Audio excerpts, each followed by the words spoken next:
여호와여 들으시고 내게 은혜를 베푸소서. 여호와여 나를 돕는 자가 되소서 하였나이다. 주께서 나의 슬픔이 변하여 내게 춤이 되게 하시며 나의 베옷을 벗기고 기쁨으로 띠우셨나이다. 아멘. 사랑과 은혜의 주님, 오늘도 귀한 하루를 우리에게 허락하여 주심에 감사를 드립니다.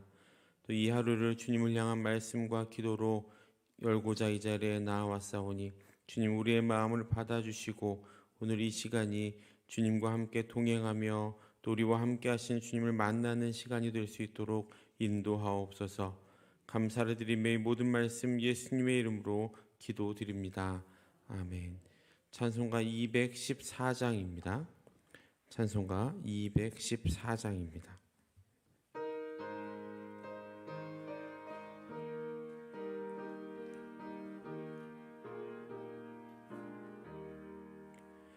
나 주의 도움 받고자 주 예수님께 빕니다. 그 구원 허락하시사 날 받아주소서.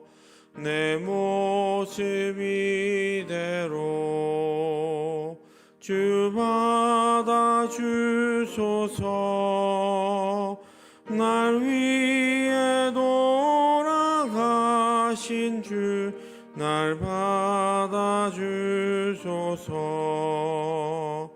큰 죄에 빠져 영 죽을 날 위해 피 흘렸으니 주 형상대로 빚으사 날 받아주소서. 내 모습 이대로 주 받아주소서. 날 위해 돌아가신 주 날 받아주소서. 내 힘과 결심 약하여 늘 깨어지기 쉬우니 주 이름으로 구원해 날 받아주소서. 내 모습 이대로 주 받아주소서. 날 위해 돌아가신 주 날 받아주소서. 내 주님 서신 발 앞에 나 꿇어 엎드렸으니 그 크신 역사 이루게 날 받아주소서. 내 모습 이대로 주 받아주소서. 날 위해 돌아가신 주 날 받아주소서.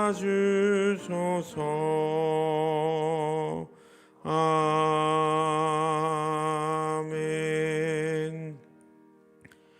215장입니다. 215장입니다.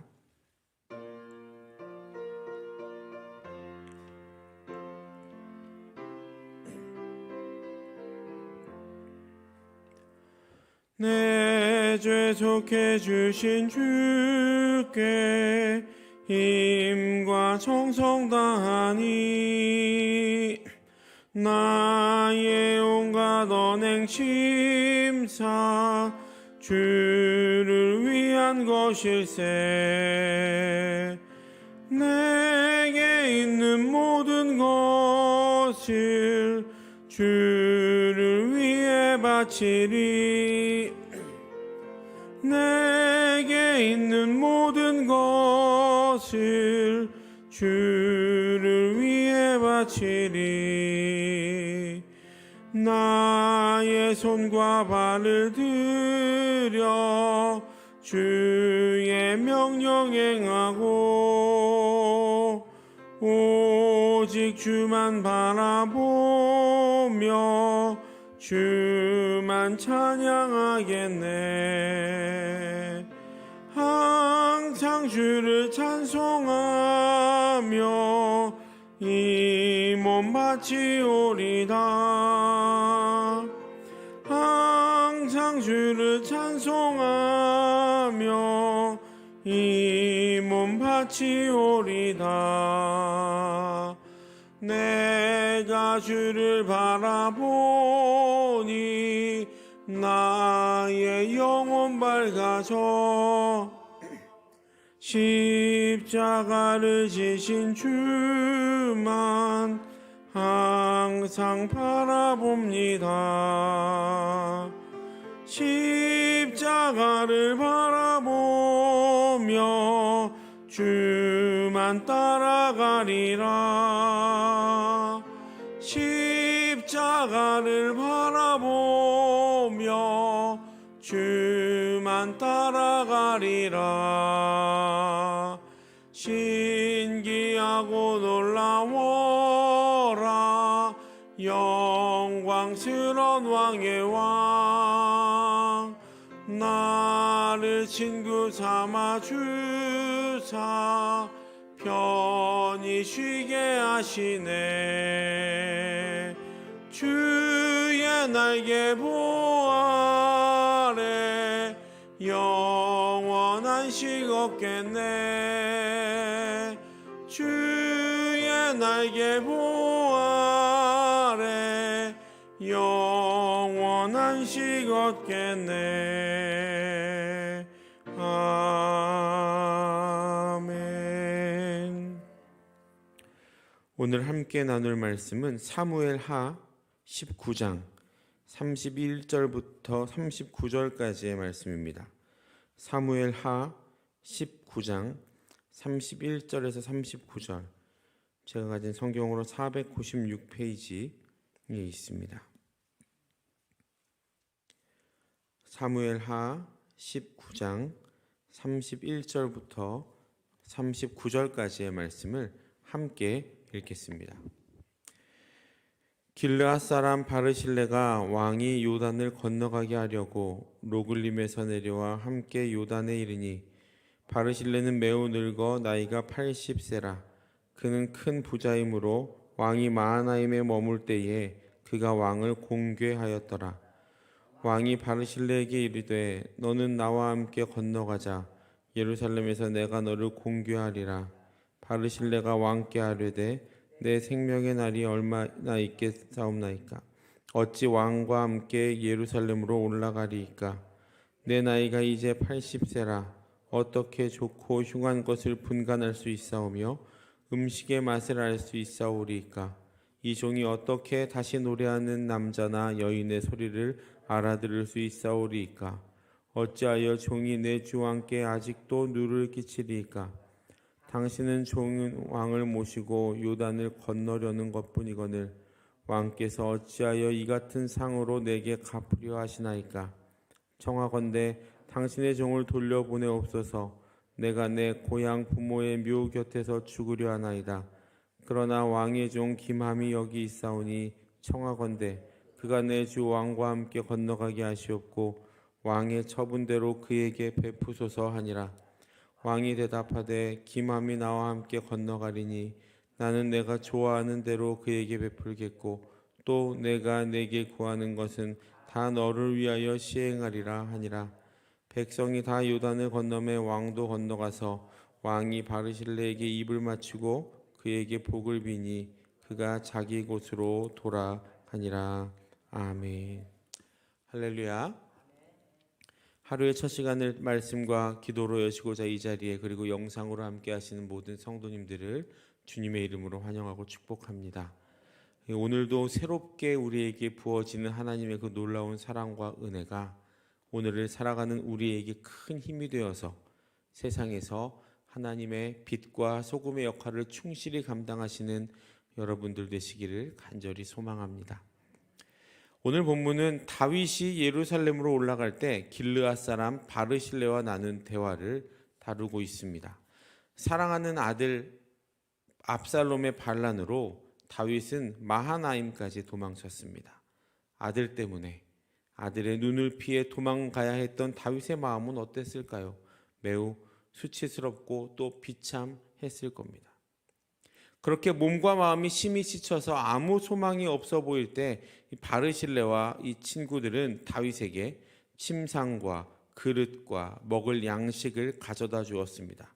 그 모습이 사무엘하 17장 28절과 29절에는 이렇게 또 기록이 되어 있는데, 침상과 대야와 질그릇과 밀과 보리와 밀가루와 볶은 곡식과 콩과 팥과 볶은 녹두와 꿀과 버터와 양과 치즈를 가져다가 다윗과 그와 함께한 백성에게 먹게 하였으니 이는 그들 생각에 백성이 들에서 시장하고 곤하고 목마르겠다 함이더라 라고 기록이 되어 있습니다. 참 많은 것을 바르실레는 다윗에게 주었는데, 사실 바르실레의 이런 도움은 당시 그 상황으로는 매우 위험한 행동이었습니다.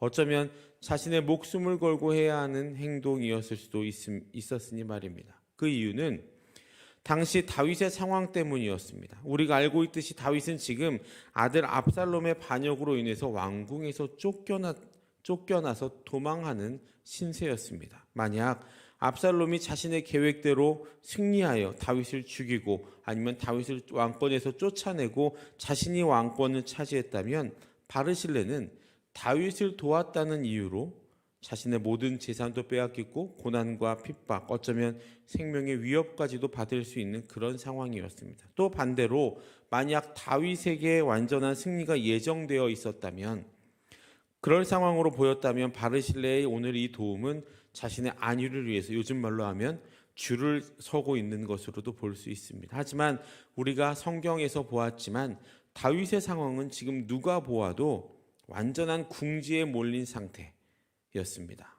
지금 이 정도의 상황이라면 대부분의 사람들은 다윗을 모른 채 하는 것이 자신의 안위를 돕는 것이라고 생각했을 겁니다.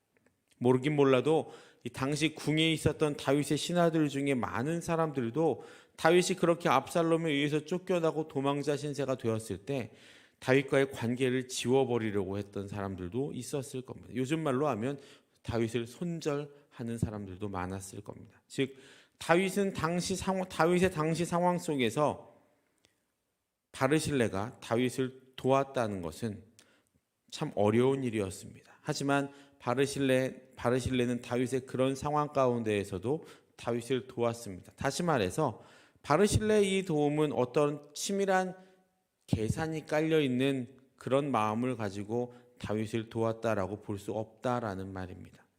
그것을 더 알 수 있는 이유가 좀 전에 읽었던 사무엘하 17장 29절에는 이렇게 나와 있습니다. 백성이 들에서 시장하고 곤하고 목마르겠다 함이더라. 바르실레와 지역의 사람들은 단지 자신들의 동족인 이스라엘 백성들이 시장하고 곤하고 목마를 것을 염려하여 도왔던 겁니다. 선한 마음으로 말입니다. 바르실레와 그 친구들은 선한 마음을 가진 사람들이었고 바르실레는 선한 마음을 가진 부자였습니다. 그렇게 다윗이 힘들고 어려울 때 바르실레는 다윗을 도왔고, 당시의 그 도움은 다윗에게 있어서 결코 잊을 수 없는 큰 도움, 은혜였죠. 하지만 다윗은 그런 도움을 받으면서도 마음 한켠에 걱정이 있었습니다. 그 이유는 이전에 다윗이 사울왕을 피해서 도망갔을 때를 한번 생각해 보십시오. 자신을 도왔던 노베 제사장들이 사울에 의해서 그 가족까지 몰살당했던 경험을 다윗은 했습니다. 다윗 자신 때문에 85명이나 되는 제사장과 그 마을이 몰살당했던 그 경험 때문에 다윗은 자신이 이런 도움을 받음으로 또 바르실레에게 그런 어려움이 있을까 걱정이 되었을 겁니다. 또한 바르실레도 어쩌면 그 사실을 알고 있었겠죠. 하지만 그럼에도 불구하고 도망자인 자신을 도와준 바르실레가 다윗은 얼마나 고마웠을까요? 사람은 자신이 정말 힘들 때 옆에 있어주고 도움을 주는 사람을 절대로 잊지 못합니다. 그런 도움을 잊는 사람을 보통 배은망덕하다고 이야기를 합니다. 다윗도 바르실레와 그 친구들의 도움은 결코 잊을 수 없는 사랑이었습니다. 그래서 다윗은 그 사랑을 자신이 죽는 날까지도 기억을 하고 잊지 않았습니다. 그래서 열왕기상 2장 7절에서 자신의 수명이 다했을 때 다윗은 솔로몬에게 다시 바르실레를 언급하면서 바르실레를 후대할 것을 유언으로 남기기도 했습니다. 다시 본문으로 돌아와서 그렇게 여러 사람에 의해서 대접받으며 압살롬을 피해 있던 다윗은 시간이 지나 자신의 왕권을 회복하게 되죠. 그렇게 왕권을 회복한 다윗이 다시 왕궁으로 돌아가기 위해 요단을 건너가려고 하는 그 자리에는 오늘 본문에 나와 있는 것처럼 바르실레가 다시 나와 있었습니다.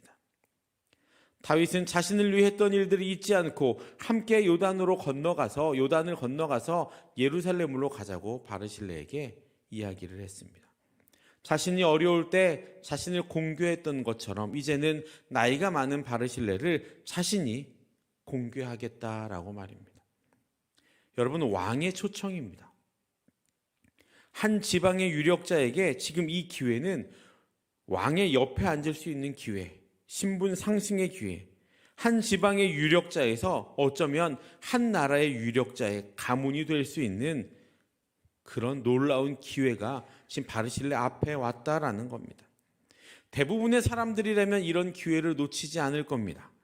지금도 그렇습니다. 만약 어떤 사업을 하는 사람에게 청와대 비서실에서 사람이 와서 도움을 요청한다면 아마 대부분의 사람들은 그 기회를 거절하지 않을 겁니다. 이익도 이익이지만 매우 명예로운 일이니까 말입니다. 하지만 바르실레는 다윗의 그 요청에 대해 정중하게 거절을 합니다. 거절을 한 이유는 자신이 나이가 많기 때문이었고 그로 인해 좋고 나쁜 것을 분간할 수 없고 자신이 오히려 왕에게 누를 끼칠 수 있는 것을 염려함, 어떤 겸손함이었습니다. 그리고 이어서 자신이 이렇게 요단을 건너가려는 왕 앞에 나온 이유는 자신이 뭔가 얻으려고 하는 것이 아니라 그저 가시는 왕을 다시 한번 보필하겠다라는 마음이었습니다. 바르실레는 다윗이 요단을 편하게 건널 수 있도록 돕고 다윗이 요단을 건너 예루살렘으로 돌아가는 것을 기뻐하며 다윗이 왕권을 회복한 것 그 자체를 기뻐했던 것이지 그것을 통해서 자기가 어떤 이익을 얻으려고 내가 뭔가 좀 왕에게 뭔가 주를 대려고 그랬던 것이 아니라는 말입니다. 또한 신하로서 왕을 공교했다는 것 자체를 영광으로 생각했습니다. 그런 바르실레에게 39절에서 볼 수 있듯이 다윗은 요단을 건넌 후 입을 맞추고 그에게 복을 빌었습니다. 38절부터 이어지는 다윗의 이런 모습은 다윗이 바르실레의 친절에 감사하여 그를 사랑하고 그를 위해 기도하겠다는 의미이고 바르실레가 언제라도 요구하는 것이 있으면 왕은 그를 위해 기꺼이 시행하겠다는 약속이 담겨져 있습니다. 세상에는 공짜가 없습니다. 마트 같은 곳에서 하는 1+1 행사도 사실 공짜가 아니라는 사실을 알고 계실 겁니다. 하나 더 주는 것 같지만 사실 어떤 방식으로든 제 값을 받아냅니다. 무엇을 주면 무엇인가를 받는 것은 당연하다고 생각합니다. 심지어 남녀 사이에서도 그런 일들이 일어나죠. 서로 사랑하여 결혼을 앞둔 남녀도 이런 것들, 결혼할 때 주고받는 것 때문에 싸우고 결혼하지 못하고 파경에 이르기까지 하는 것을 우리는 봅니다. 그리고 그렇게 주고받는 것, 내가 주었으니 너는 나에게 주어야 한다라는 것을 당연한 것이라고 말하기까지 합니다. 세상의 관점으로 보면 당연한 겁니다. 하지만 우리 하나님은 세상의 관점과 방법과는 완전히 다른 분이십니다. 하나님은 우리에게 무엇인가를 바라고 주시는 것이 아니라 아낌없이 주시는 분입니다. 우리에게 무엇인가 요구하고 너희가 이만큼 하면 내가 이만큼 해줄게 라고 말씀하시는 분이 아니라는 말입니다. 우리를 조건 없이 사랑하셔서 사랑하시고 하나님의 피조물 그 자체를 사랑하시는 분입니다. 그래서 하나밖에 없는 독생자 예수 그리스도를 이 땅에 보내시면서 우리를 죽이셨고 또 그로 인해 우리를 구원해 주셨습니다. 값없는, 대가 없는 하나님의 은혜입니다. 그런 하나님은 당신의 자녀인 우리에게도 그런 하나님의 법칙, 하나님의 모습을 따르기를 요구하십니다. 아낌없이 줄 수 있는 그런 사랑의 마음 말입니다. 그런데 우리의 모습은 어떻습니까? 인정하기는 싫지만 그렇지 않을 때가 더 많은 것 같습니다. 어떤 일을 하고 그것을 알아주지 않거나 그에 따른 보상이나 인정이 없을 때 마음이 상하고 또 정말 이런저런 많은 생각들이 머리에서 교차되곤 합니다. 그것 때문에 교회 공동체 안에서도 다툼이 일어나고 또 상처를 주고 상처를 받는 일도 생깁니다. 더 심하면 교회가 분열되고 갈라지기도 합니다. 참 마음이 아픈 일이죠. 하지만 그리스도인들의 모습은 그런 모습이어서는 안 됩니다. 그런 모습은 세상과 다를 바 없는 모습이죠. 바르실레와 같이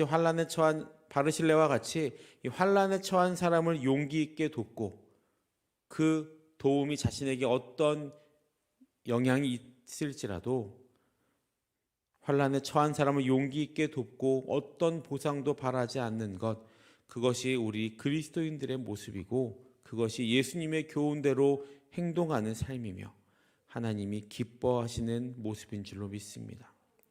사랑하는 모든 성도 여러분, 우리의 선한 행실과 우리의 충성 그리고 우리의 수고를 잘 아시는 분은 하나님이십니다. 그리고 하나님만 알아주신다면 세상의 인정과 박수는 사실 아무 의미 없습니다. 내 앞에서 아무리 박수 쳐주고 아무리 우리 인정한다고 할지라도 우리가 한 번만 잘못하면 그 인정과 그 박수는 다 사라집니다. 하지만 하나님은 그렇지 않으시죠.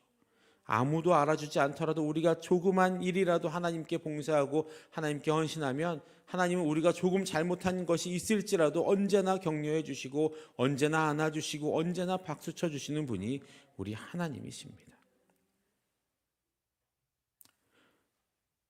물론 우리의 그 일들을 알아주지 않는다고 해서 가끔 아쉬울 때도 있고 서운할 때가 있는 것은 사람이기에 다 있습니다. 하지만 그럴 때마다 아무 조건 없이 우리를 사랑해 주셨던 하나님을 기억하실 수 있기를 소망합니다.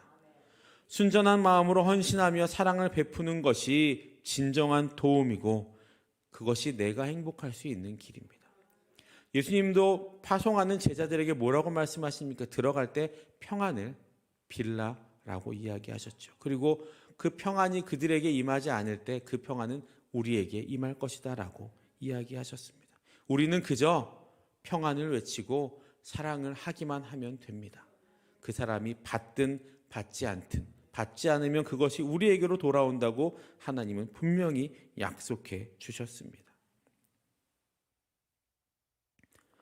또 당장 내 눈에 보이게 채워주지 않으시더라도 낙심하지 마십시오. 신실하신 하나님은 절대로 당신의 이름을 위한 선한 행실을 그냥 두고 보시는 분이 아닙니다. 바라기는 하나님만 아시면 그것으로 족합니다. 하나님만 아시면 나는 그것으로 만족합니다 라는 고백으로 오늘도 이 세상을 섬기고 사랑하기에 최선을 다하시며 우리가 있는 그 자리에서 하나님의 빛과 소금의 역할을 잘 감당하고 그 안에서 녹아지고 그 앞에 어두움을 비춰주는 하나님의 사랑을 드러내고 나타내시는 저와 여러분들 되시기를 주님의 이름으로 축복합니다. 기도하겠습니다. 사랑과 은혜 주님 감사합니다. 우리를 주님의 자녀 삼으시고 주님의 백성으로 이 땅 가운데에서 살아가게 하심에 감사를 드립니다. 부족하고 모자란 저희들이지만 우리들을 통해 살아계신 하나님이 드러나고 나타내기를 간절히 소망합니다. 우리의 삶과 우리의 말과 우리의 행동이 그저 하나님을 드러내고 나타내기에 사용될 수 있도록 인도하여 주시고 세상이 우리를 인정하지 않을지라도 세상이 우리에게 잘했다고 박수 쳐주지 않더라도 하나님만 아시면 그저 만족한 삶을 살아가게 하시고 우리 마음이 하나님만 아시면 그것으로 족합니다라는 마음으로 자족의 마음으로 이 세상 가운데에서 하나님의 백성으로 살아갈 수 있도록 인도하여 주옵소서. 오늘도 병상에 누워있는 많은 환우분들이 계십니다. 그들의 육체 또 그들의 마음과 그들의 정신에 하나님 이 시간 손얹어 안수하여 주시고 그 모든 아픔들이 깨끗하게 고침받는 은혜가 있게 하여 주시옵소서. 그래서 그것을 통해 살아계신 하나님이 세상에 나타나도록 하나님 인도하여 주옵소서. 코로나로 계속 어려움 가운데 놓여져 있습니다. 하나님, 이 코로나가 속히 해결되게 하시고 어떤 방법으로든 우리의 예배가 다시 회복되어 우리 모든 주의 백성들이 한 마음으로 하나님께 나와 예배하고 찬양하는 날이 속히 오도록 인도하여 주옵소서. 북한에 억류되어 계신 선교사님들을 위해 기도합니다. 김정옥 선교사님, 김국기 선교사님, 최춘길 선교사님, 이 세 분의 선교사님들을 기억하여 주시고 하나님의 복음을 위하여 하나님의 복음 때문에 받는 그 고통과 고난을 기억하여 주셔서 그들에게 은혜와 자비와 긍휼을 베풀어 주시고 속히 하나님의 방법으로 하나님의 때에 아름다운 하나님의 응답을 나타내도록 인도하여 주옵소서. 오늘도 기도의 제목과 마음의 소원과 기도의 제목이 있어 1,000번 전금을 드립니다. 826번째, 315번째, 914번째 믿음의 예물을 받아주시고 마음의 소원과 기도의 제목들이 하나님의 때에 하나님의 방법으로 아름답게 이루어지는 은혜가 있게 하옵소서. 오늘도 주님의 자녀로 살아가는 주님의 백성들에게 담대함과 하나님의 사랑을 부어주셔서 우리가 있는 모든 곳에서 빛과 소금의 역할을 감당하기에 부족함이 없는 주님의 백성들이 되게 하옵소서. 감사를 드리며 이 모든 말씀 예수님의 이름으로 기도드립니다. 아멘. 주기도문하시겠습니다. 하늘에 계신 우리 아버지, 아버지의 이름을 거룩하게 하시며 아버지의 나라가 오게 하시며 아버지의 뜻이 하늘에서와 같이 땅에서도 이루어지게 하소서. 오늘 우리에게 일용할 양식을 주시고 우리가 우리에게 잘못한 사람을 용서하여 준 것 같이 우리 죄를 용서하여 주시고 우리를 시험에 빠지지 않게 하시고 악에서 구하소서. 나라와 권능과 영광이 영원히 아버지의 것입니다. 아멘. 각자의 기도 제목으로 기도하시면 되겠습니다.